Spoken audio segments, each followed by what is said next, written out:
यो आकाशवाणी गान्तोक हो। प्रस्तुत छ सिक्किमकी पूर्व लोकसभा सांसद, भाषासेवी तथा संग्रामी श्रीमती दिलकुमारी भण्डारीसित लिएको अन्तर्वार्ता।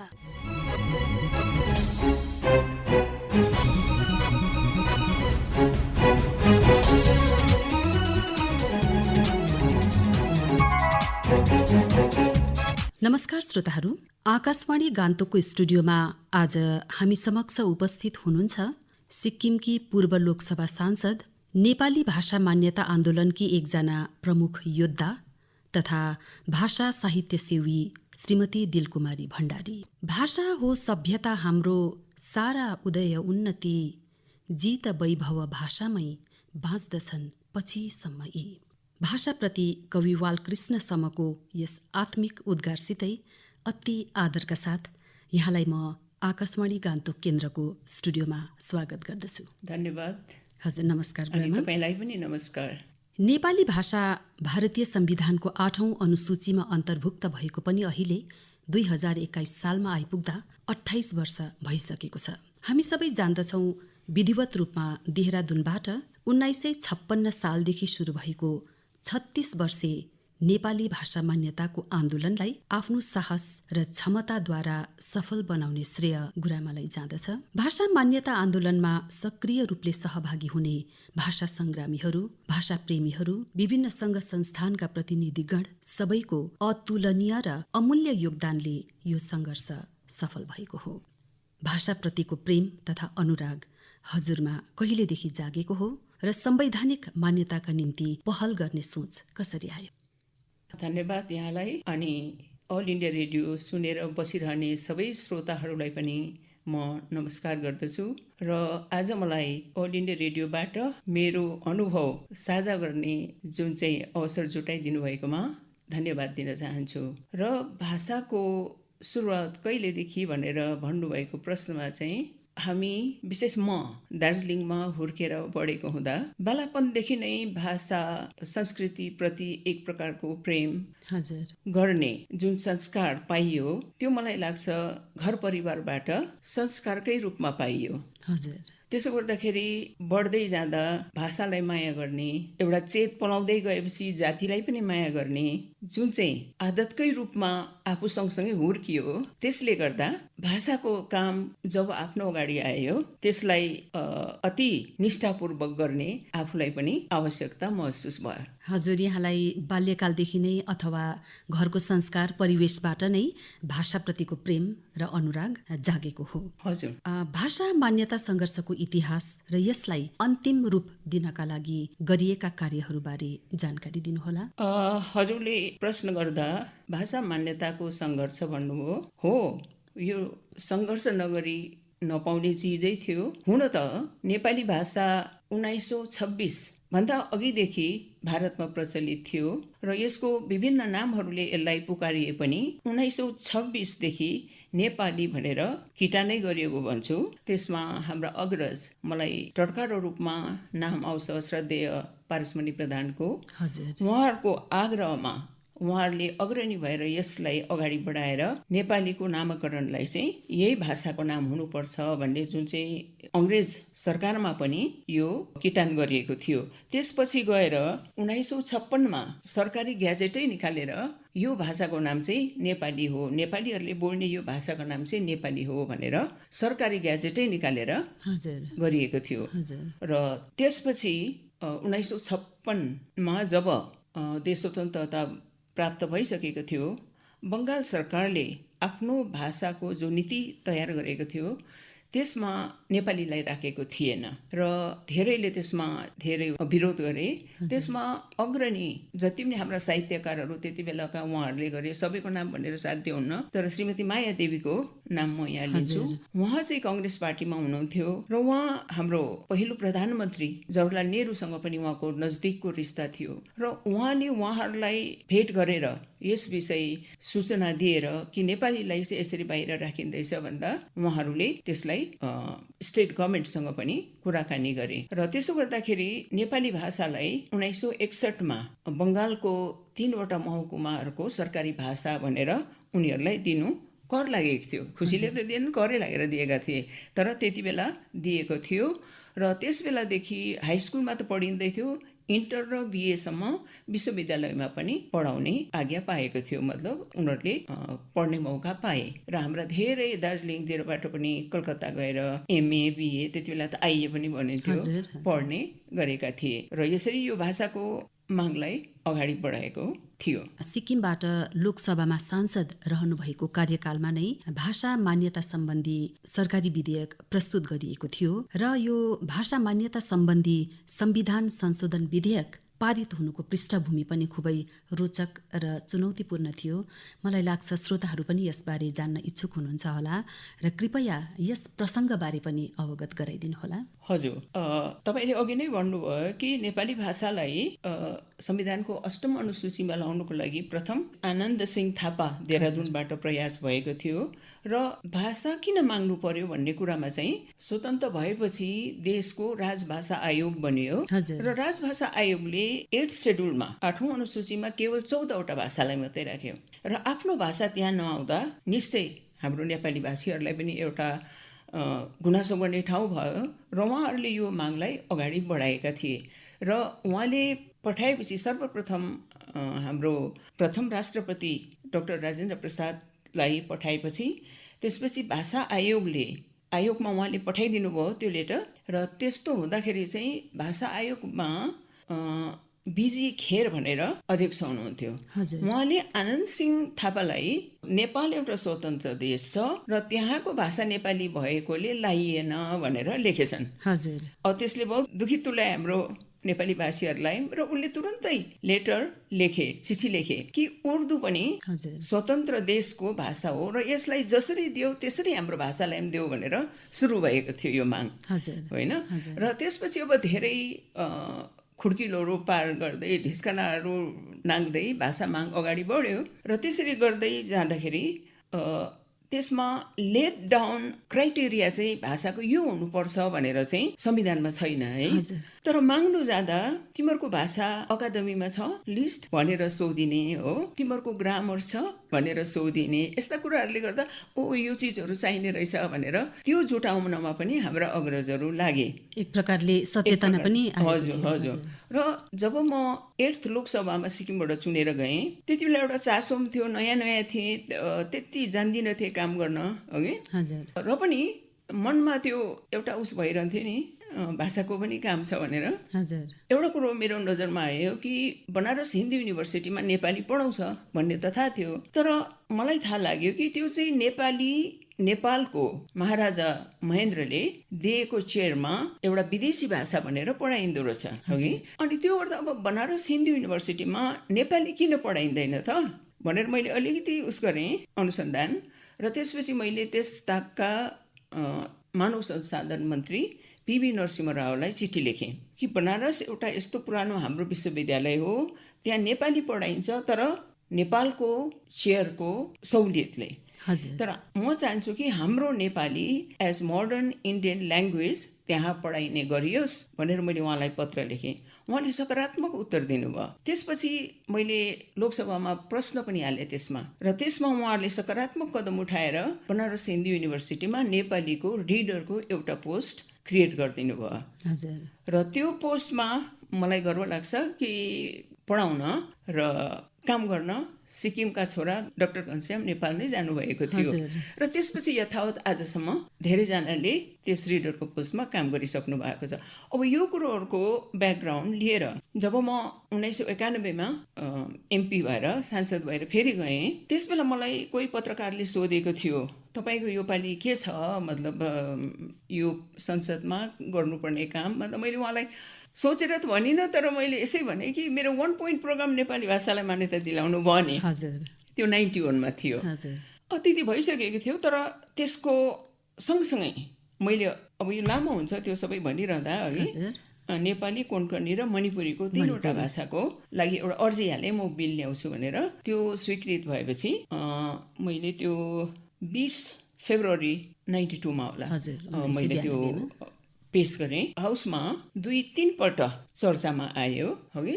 तर त्योभन्दा पहिलाको स्थिति म अलिकति बताउन चाहन्छु कि सिक्किममा भानेर पोको जन्म भइसकेको थियो। हजुर। अनि अध्यक्ष श्री एनबी भण्डारीले धेरै ठुलो मतलब मद्दत भाषा सङ्ग्रामलाई पुर्याइरहेका थिए र उहाँ आफैले लिड गरेको हुँदा एउटा सुविधा के पनि रह्यो भने उहाँले विभिन्न मतलब राज्यहरूका मुख्यमन्त्रीहरूलाई एमपीहरूलाई सबलाई भेटेर उहाँहरूलाई पनि यो भाषाको लागि तपाईँले मद्दत गरिदिनुहोस् भनेर भन्नुहुन्थ्यो। अब म आफै पनि एमपी हुँदाखेरि कोही पनि राज्यको मन्त्रीहरू आएको छ भने कुदेर पुगिहाल्थे कि तपाईँको एमपीहरूलाई मेरो बिल आएको बेलामा बोलिदिनुहोस् भनेर, तपाईँले हुकुम दिनुहोस् भनेर। अब त्यसो कुदी त्यसरी गर्दै जाँदाखेरि चाहिँ एउटा के भयो भने परिवेश सृजना भयो। अनि म साथै हाम्रो राज्यसभाको एमपी कर्मतब देन उहाँ मिलेर संयुक्त हस्ताक्षर गरेर हामीले पत्र बनायौँ। पीवी नरसिंह राव त्यति बेला प्रधानमन्त्री हुनुहुन्थ्यो र 104 जना एमपीहरूले विभिन्न पार्टीका अनेपाली भाषीहरू, सबै नेपाली भाषी थिएनन्, सबले सही गरिदिए र त्यो चिठी हामीले हाम्रो प्रधानमन्त्रीलाई पनि दियौँ। र मलाई एउटा यो पनि भयो कि अब एक प्रकारको यस्तो स्थिति बनिँदै थियो कि नेपाली भाषाको लागि सबै नै सघाउनलाई तयारी थिए, किनभने कुरा बुझे नि, हो कि। अनि त्यसमा एउटा थप बल कहाँबाट मिलेको थियो भने पहिला यो मैले अघि भने क्राइटेरिया लेट डाउन छैन, तर यो भाषा दिँदा एउटा राज्य त हुनुपर्छ नि यसले बोल्ने भन्ने खालको कुरा मतलब बुझेको हाम्रो भाषा सङ्ग्रामीहरूले। र त्यसो हुँदाखेरि अब अरूको त थियो राज्य, नेपालीको थिएन। 1975 मा जब सिक्किम गएर भारतमा मिल्यो त त्यति बेला देवप्रकाश राईले भन्नुभएको थियो अरे अब हामीले भाषा माग्नु पर्दैन, सिक्किमले माग्छ भनेर भन्नुभएको थियो अरे। त्यो चाहिँ त्यसरी सिक्किम पस्दा भाषा मान्यताको मागलाई मतलब बल पनि मिल्यो। र यो सबै कुरोलाई मतलब ध्यानमा राखेर मलाई लाग्यो कि यो एउटा एकदमै मौका आएको छ मलाई, यदि मैले यति बेला गरेँ भने सबले मद्दत गर्छ भन्ने मलाई एउटा मतलब आत्मविश्वास पनि भयो। त्यसरी मैले मेरो निजी विधेयक, किनभने एउटा एमपीले त्यत्रो धेरै सङ्ख्या भएको हाउसमा बिल जिताउँछु भन्ने त कल्पना गर्न नसक्ने कुरा, तर जुन एउटा परिवेश बनियो मतलब एउटा सहायताको सम्मतिको, त्यसले गर्दा मैले बिल हालेको थिएँ। र 3 दिनको हाम्रो चर्चा बहसपछि त्यो बहसमा सबै हाम्रो विभिन्न पार्टीका अग्रज दिग्गज नेताहरूले भाषण गर्नुभएको थियो। र त्यसरी गर्दाखेरि चाहिँ यो बिल जुन दिन अब 3 दिनको पछि चाहिँ हाम्रो गृह राज्य मन्त्रीले मतलब जवाब दिनुभएको थियो। र त्यो जवाब दिँदा उहाँले एउटा त्यो मतलब मलाई त्यो सेन्स आइसकेको थियो हाउसको कि पक्षमा होस् विपक्षमा होस् हाउसको दुईपट्टिबाट यो भाषालाई मद्दत पाउँदैछ भनेर। र उहाँले भन्नुभयो कि हामीले बहस सबै सुन्यौँ र तपाईँले राख्नुभएको बिललाई चाहिँ विथड्र गरिदिनुहोस्, हामी हाम्रो पक्ष सरकारको पक्षबाट यही सत्रमा बिल ल्याउँछौँ र विथड्र गरिदिनुहोस् भन्दा मैले फेरि 1-2वटा आफ्नो शब्दहरू राखेर मैले बिल विथड्र गरेँ। र अब तपाईँले बिलकै अब उस भन्नुहुँदैछ है, र गर्दाखेरि अब त्यो मैले गरेपछि अब पर्खिन्छु, दिनौ हेर्छु बुलेटिनमा आउँदैन अब मान्यता मतलब सदनको अब त्यो वर्षकालीन सत्र सक्नु 2 दिन मात्रै बाँकी छ, 18 दिन पनि अब एकदमै आएको छैन, बेलुका भइसक्यो। त मैले सबै हाम्रो मतलब अपोजिसनको वरिष्ठ नेताहरूलाई गुहारेँ। अब एकै दिन 19 मात्रै छ, 20 मा त गरेपछि 17 सक्छ। त सरकारले हाउसको फ्लोरमा दिएको वचन चाहिँ के हुन्छ भनेर मैले सबैलाई त्यो बेलुकी 18 को बेलुकी चाहिँ मैले देउसी नै खेलेँ सबैकोमा। त्यसपछि 19 तारिकको दिन म हाउस पुग्दा अघि नै चर्चा सुरु भइसकेको थियो, म अलिक ढुलो पुगेको थिएँ। तर 19 दिन जे जसो भयो अघि प्रोसिडिङ्समा र त्यो एक किसिमको इतिहासै भएर बस्यो। र त्यो हाउस यति तप्त भएको थियो उत्तप्त भएको थियो कि जबसम्म एसपी चौहान साहबले गृहमन्त्रीले हामी यो बिल ल्याउँछौँ भन्दा तिमीहरूले हाउसको फ्लोरमा भनेको हो यही सत्रमा भनेर, त भोलि एक दिन चाहिँ कहिले ल्याउँछौ भन्दा मतलब चेयरबाट एकदमै माननीय हाम्रो लोकसभा अध्यक्षले भन्नुभयो लोकसभाको परम्परा अनुसार पनि हाउसमा जब तपाईँले यो वर्षाकालीनमा ल्याउँछु भनेपछि आजसम्म किन ल्याउनु भएन भनेर खै गरेपछि उहाँले म भोलि ल्याउँछु। तर संसदको लोकसभाको धेरै नियमहरू हुन्छ होइन, कति दिनमा अगाडि दिनुपर्ने, हाउसमा बिलको कपीहरू आएर सबैले पढ्नुपर्ने, त्यो सबै नियमहरू हुन्छ। यो सबै अब भोलि तिमीले ल्याउँछु भन्दैछौ कसरी हुन्छ भनेर हाम्रो अध्यक्षले सोध्नुभयो। त त्यसो गर्दा अध्यक्षले भन्नुभयो म पनि हेर्दैछु हाउसको एउटा पुरा सम्मति बनिसकेको छ यो भाषालाई सम्मति दिने। त बहस पनि 3 दिन भइसकेको छ। मैले घन्टा भन्नुभयो त्यो हेरेर कति घन्टा भएको थियो। त भोलि ल्यायो भने तपाईँहरू तयारी हुनुहुन्छ पास गर्नु भनेर उहाँले भन्नुभयो। सबैले हात उठाएर गर्छौँ भन्नुभयो। गर्दाखेरि भोलिपल्ट बिल ल्याउने कुरा भयो र 20 को बिहानी 11 बजी प्रश्नकाल हुन्छ, त्यसलाई पर सारेर पहिला भाषाकै बिल ल्याएर अब सबैले भने कि यो सबै हामीले बोलिसकेको सुनिसकेको कुरालाई बहस गर्ने जरुरत छैन र अब सिधा भोटमा हाल भन्ने कुरा हुँदा फेरि अध्यक्षले भन्नुभयो आज तिमीहरूले यसो भन्दैछौ, भोलि तिमीहरूले विरोधको कुरा उठाउन सक्छ, सबै राजी छ भन्दा भोइस भोट गर भन्दा सबै राजी छ। त्यसो भएदेखि लबी क्लियर गरेर अब भोटिङ गरौँ भनेर भोटिङ भयो। अब भोटिङ हुँदाखेरि चाहिँ 346 होला मेम्बरहरूले शून्यको विरुद्ध त्यतिले भोट हाले हैन। तर पहिलो काउन्टमा चाहिँ एउटा मतलब उस आयो नो। अनि सबैले को हो त्यो को हो भनेर सोधे हैन। भरे अन्त त्यो बोर्डमा आउँछ नि त्यो नम्बर कसले कता हाल्यो भनेर हैन। त्यसमा यसो हेरेर बुट्टा सिक्छु भने अरे त्यो के भयो मैले त यस थिचेको थिएँ भनेर त्यति उहाँले फेरि स्लिप मगाएर करेक्सन गरेर भरे अन्तिम गणनामा चाहिँ 100% एमपिजहरूले मत खसालेर पछि अब सबै यस भएपछि सबैलाई सोधेर त्यो पास भयो, पारित भयो लोकसभामा र लगत्तै नियमअनुसार लोकसभामा पास गरेर राज्यसभामा पठाइयो। राज्यसभा पनि 110 सायद थिए त्यो दिन। 110ले शून्यको विरुद्ध 110ले नै भोट हालेर नेपाली भाषालाई संविधानको 8औं अनुसूचीमा राखे। हाम्रो जित भयो, हाम्रो भाषाले मान्यता पायो र विधेयकको चाहिँ त्यही हो ब्याकग्राउन्ड चाहिँ। अनि 31 अगस्तका दिन राष्ट्रपतिबाट पनि अनुमोदन प्राप्त भयो। अब हजुरलाई म यसै सिलसिलामा एउटा व्यक्तिगत प्रश्न पनि राख्न चाहन्छु। त्यतिखेर आँसु धेरै प्रसिद्ध थियो र हाम्री सांसदले संसदमा आँसु खसाल्नु भयो भन्ने खालको कुराहरू आउँथ्यो र त्यसबारे पनि अलिकति बताइदिनुहुन्छ? मैले त्यो भन्न अलिकति के अरे 19 को त्यही कारण इतिहासमा गयो भनेर भन्दै थिएँ। त्यो जब म पुगेँ हाउसमा चर्चा सुरु भइसकेको थियो।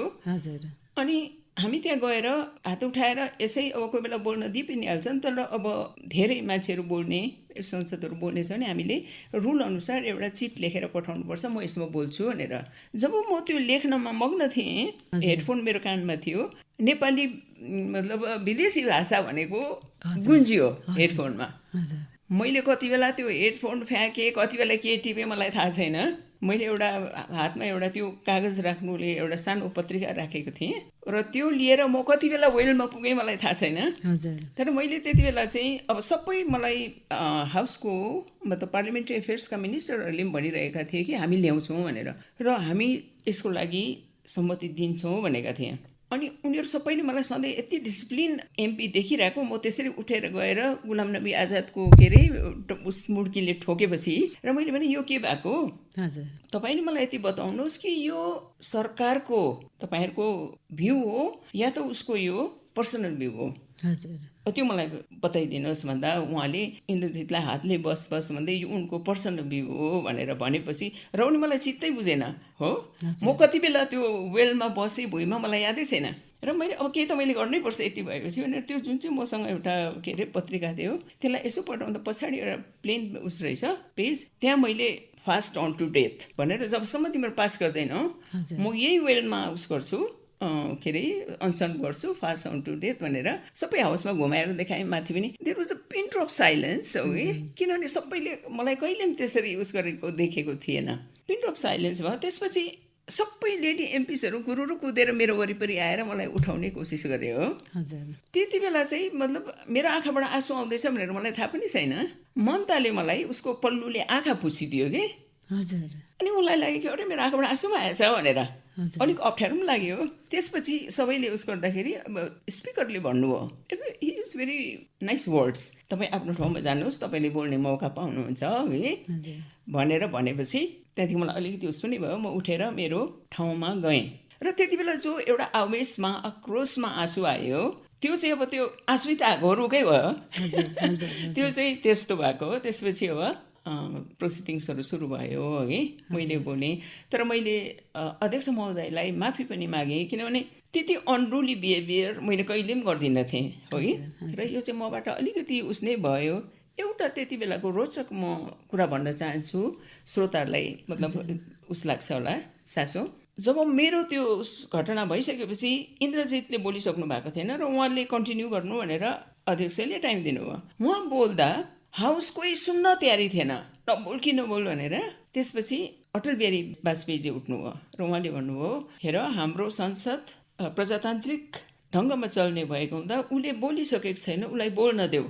र पनि मान्छेले बोल्नै दिएन, बिचरा ऊ बस्यो। त्यसपछि पर्मिसन मागेर अटल बिहारीजी उठ्नुभयो र भन्नुभयो कि हाउसमा यस्तो सिचुएसन्सहरू आउँछ अघि, र हाम्रो माननीय लेडी एमपीले यति ठुलो रियाक्ट गर्नुपर्ने जरुरत मैले देखेन, किनभने यही हाउसमा हिन्दीलाई जब राष्ट्रभाषाको कुरा भएको थियो त्यति बेला हिन्दी यो विदेशी भाषा हो भन्ने स्वर यही सदनमा उठेको थियो भनेर उहाँले भन्नुभयो कि।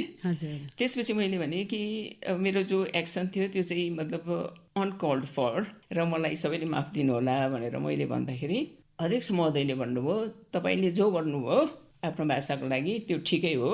र के अरे उहाँले त्यो चाहिँ नाइस वर्ड्स, तपाईँको जो आँसु थियो tears, all the house respect that. मलाई लाज पनि भयो, कृतज्ञ पनि भएँ र म बसेँ। र त्यो दिन चाहिँ त्यो चाहिँ घटना थियो 19 को। त्यसपछि चाहिँ फेरि बिल ल्याउने 20 को लागि निर्णय लिएको हो। भनेपछि त्यो आँसु अन्तर हृदयबाटै आत्मैबाट निस्किएको भाषाप्रतिको प्रेमको प्रतीक थियो। पक्कै पनि हुनुपर्छ। अनि यो धेरै वर्षदेखि नै हाम्रा भाषाविदहरू, भाषाप्रेमी, भाषासेवी, भाषा सङ्ग्रामीहरू, हाम्रा वरिष्ठ साहित्यकारहरू र भारतीय नेपाली राष्ट्रिय परिषद अनि अन्य पुराना सङ्घ संस्थानहरू सबैको प्रयासले नै हाम्रो यो माग सफल हुन गयो र अहिले हामी निर्धक्कसितले यो भाषाको हामी प्रयोग गरिरहेछौँ। र अहिले म सबै गुरुआमा सँगसँगै सबै भाषा सङ्ग्रामीहरूलाई सम्झिन चाहन्छु, उहाँहरूलाई म नमन गर्न चाहन्छु। अब अर्को प्रश्न, पत्रकारिता क्षेत्रमा पनि यहाँले सेवा पुर्याइरहनु भएको छ। 1975 सालदेखि सिक्किमबाट पहिले साप्ताहिक अनि पछि दैनिक रूपमा प्रकाशित समाचार पत्र आजको सिक्किमको पनि यहाँले सम्पादन गर्नुभएको हो। यस कार्यमा रहेको अनुभव पनि अलिकति साझा गरिदिनुहोला।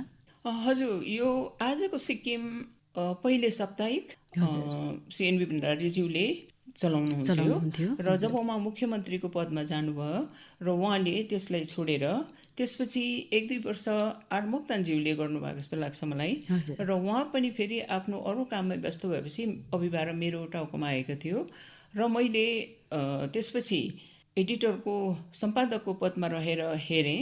र जब म 85 सालमा सांसद भएर दिल्ली जाने काम आयो, त्यसपछि म चिफ एडिटर भएर, एडिटर चाहिँ हाम्रा त्यसपछि धेरै हाम्रा युवाहरू आएर एकपछि अर्को उहाँहरूले पनि त्यसको भार वहन गरिदिनु भएको थियो। र अन्तमा 2002मा हो न 7मा त्यति म उस भएन, म दिल्लीमा धेरै व्यस्त भएको हुँदा र त्यसपछि हामीले त्यसलाई निरन्तरता दिन सकेनौँ। र खुसी लाग्थ्यो, गाउँघरको समाचारहरू छापेर मानिसहरू पर्खेर बस्थे पढ्नलाई। त्यति बेला बेसी पत्र पत्रिका थिएन। हाम्रोभन्दा जेठो दैनिक आवाज थियो, हाम्रो वायन भण्डारी त्यसको सम्पादक हुनुहुन्थ्यो। र सबैले आजको सिक्किम पढ्न चासो राखेर सोधी खोजी गरिबसेको देख्दा आफैलाई पनि त्यो काम अगाडि बढाउन मन पर्थ्यो। हजुर, राज्यको शीर्ष साहित्यिक संस्था नेपाली साहित्य परिषद सिक्किमले वर्ष 2021 को प्रतिष्ठित भानु पुरस्कारद्वारा यहाँलाई अलङ्कृत गर्ने घोषणाले भारतभरिकै नेपाली भाषीहरूले प्रसन्नता बोध गर्दै साँचो भाषा सेवीको योगदानको कदर भएको अनुभव गरेका छन्। हजुरलाई कस्तो लागिरहेछ? उहाँहरू आफ्नो निर्णय लिएर आउनुहुँदा खुसी नै लागेको भन्दा पनि म धेरै सङ्कोची बनेको थिएँ, किनभने यो भानु पुरस्कार नेपाली साहित्यका दिग्गज साहित्यकारहरूलाई दिइने भन्ने मेरो विचार थियो। र म त त्यस्तो साहित्यिक होइन, मेरो साहित्यप्रति त्यस्तो देन केही पनि छैन र तपाईँहरूले गल्ती त गर्नु हुँदै छैन भनेर मेरो आशंका मैले पहिला भने। र त्यसपछि उहाँहरूले भन्नुभयो, होइन हाम्रो उसमा हेर्नुहोस् तपाईँले कि यसमा दीर्घकालीन भाषाको सेवा गरे बापत भनेका छौँ भन्दा, अब म जस्तो अकिञ्चनले त्यस्तो पनि के गरेँ होला र भाषाको सेवा यति हो। भाषा सङ्ग्राममा अरूसितै काँधमा काँध जोडेर पार लगाउने बेलासम्म हिँडेको भने पक्कै हो। र अब उहाँहरूले त्यसलाई मान्यता दिएर पुरस्कार दिने कुरा गर्दा खुसी लाग्नु स्वाभाविकै हो। उहाँहरूलाई धन्यवाद धेरै। वर्तमान समयमा नेपाली भाषाको अवस्थाबारे के भन्नुहुन्छ?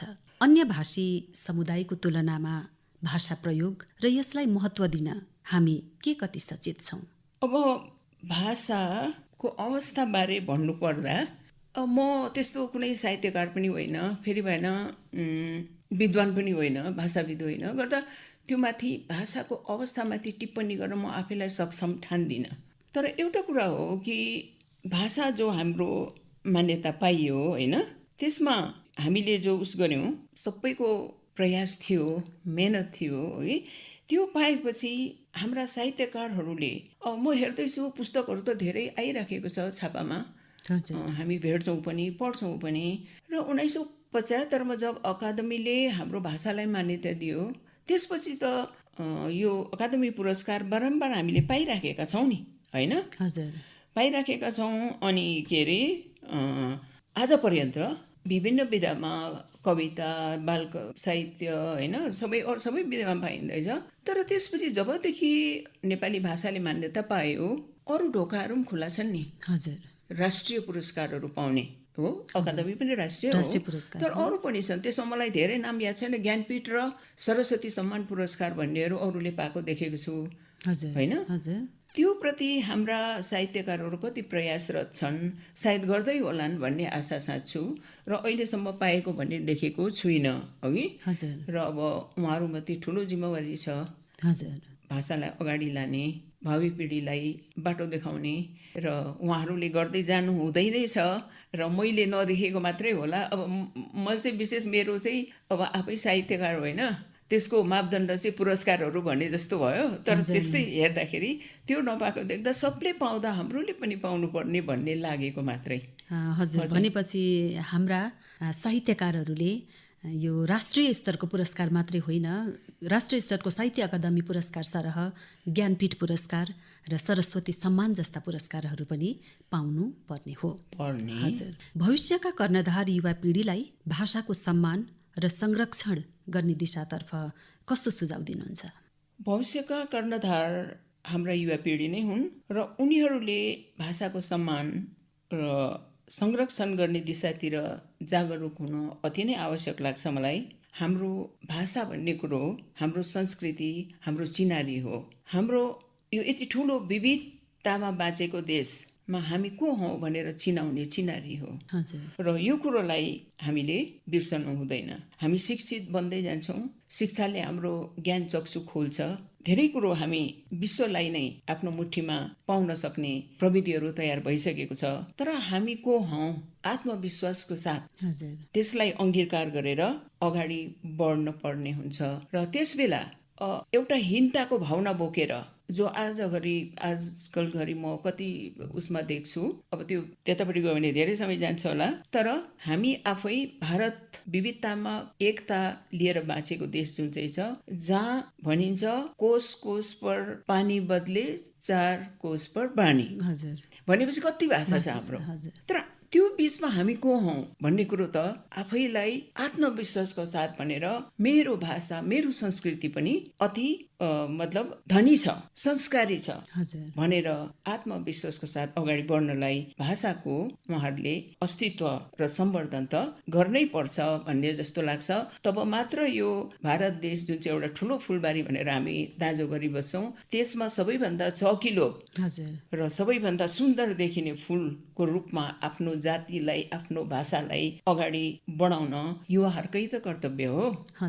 त्यही भन्छु। हजुर, मलाई पनि के लाग्छ भने धेरै पदहरू पनि छन् नेपाली भाषासित सम्बन्धित, विधानसभा, संसद होइन, यस्तै आकाशवाणी, दूरदर्शन, र त्यहाँ हाम्रा नेपाली भाषामा अध्ययन गर्ने, पढ्ने व्यक्तिहरूको धेरै कमी भएको पनि देखिन्छ। र यसप्रति जागरुक भएर हामी यस्ता पदहरूतिर पनि अग्रसर हुन सक्छौँ होइन गुरुमा? कोरोना महामारीको यस विकट समयमा पनि हजुरले आकाशवाणी गान्तोकको स्टुडियोमा आएर आफ्नो विचार र महत्त्व महत्त्वपूर्ण कुराहरू साझा गरिदिनुभयो। यसका निम्ति गुरुआमालाई हार्दिक आभार प्रकट गर्दछु। हवस्, धन्यवाद, नमस्कार। धन्यवाद। यहाँलाई पनि यति राम्रो मलाई समय दिनुभयो र मेरो विचारहरू पोख्ने अवसर दिनुभयो, त्यसको लागि धेरै धन्यवाद।